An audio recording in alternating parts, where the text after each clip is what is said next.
me tell you a tale of breaking and mending, a fiery rebirth in all the ways that I failed, though trapped I was in a situation of my making. I did not deserve all these horrors so pale.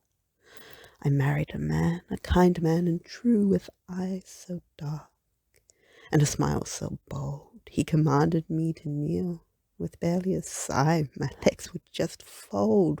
Between us the brightest spark of lust and possession grew, the flames burning high. I do not know what strange thing brought it forth, whether the monster that arrived to terrify my soul came from the dark of his mind or from some external source. It was just there one night, delighting in my screams.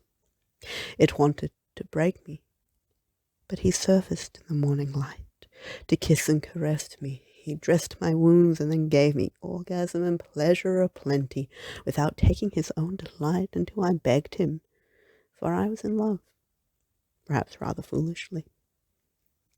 It left a necklace of bruises around my neck, but it was his hand that tied a collar of ribbon. He said to hide them, but I think he just wanted to add his own mark of ownership.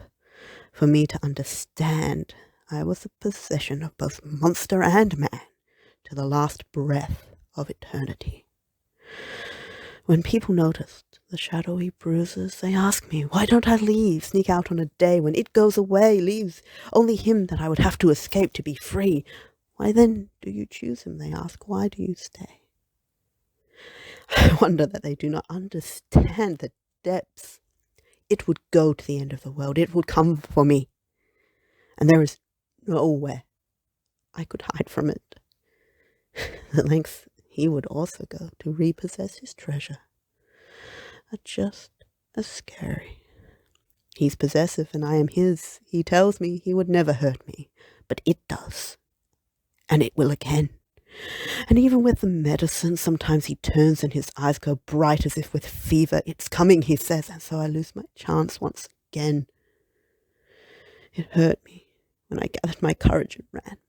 It hurt me when I pared my throat and stayed. I don't know what it has in its scheming plan or what will be left when it finishes its play. And I fall down broken.